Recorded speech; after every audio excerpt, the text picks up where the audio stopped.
How is it going, you guys? Today we are starting another cold day. Pretty nippy out here right now. Luckily the sun is about to peek out here, and we are doing our sill plate or our green plate, whatever you want to call it, our 2x6 base, separating our concrete from our framing. Obviously this is pressure treated because you don't want any moisture seeping from the concrete to untreated wood, so you have to have that base. Let's get into it.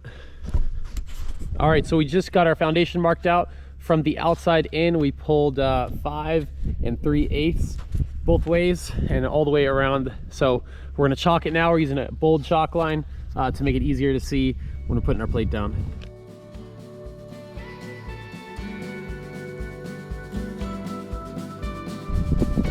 You good? Come on.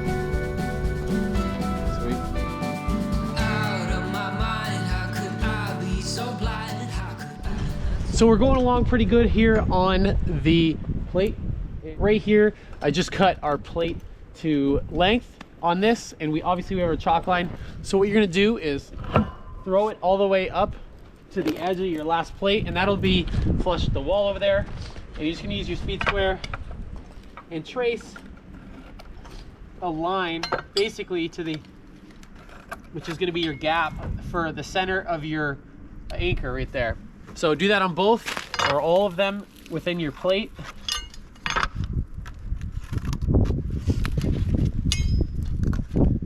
So now that you have the center of your board marked, move it out of the way, and you're just going to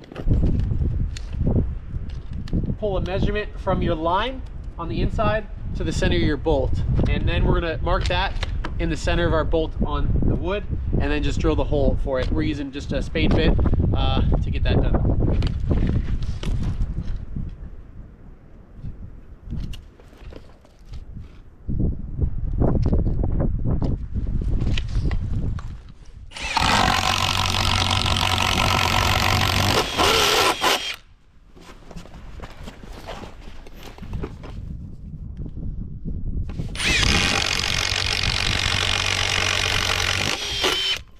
Just be sure you're not drilling your bolts or your concrete. You're gonna ruin your bit.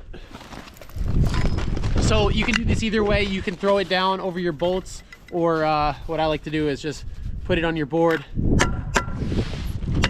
Make sure it's nice and centered. Tack down, not going anywhere.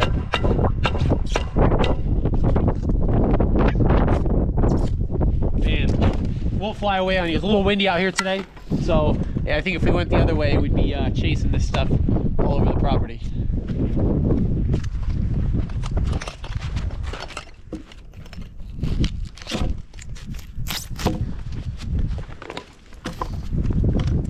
And if you're lucky enough, your anchor bolts won't be overly long, or you could use an impact, or you could just get a deep impact bit, but I don't have that on me right now, so sometimes you might have to use a crescent wrench.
So over there on the walkout, we just continued our plate all the way.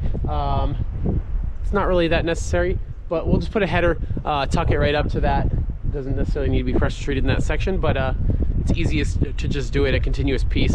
That way it's nice and clean. So everything is done now. The last detail we did before we're moving on is our butt joints on our long run, and then on our ends we just went and we put one screw on each side just to lock these in and keep them even before we get the floor system on there.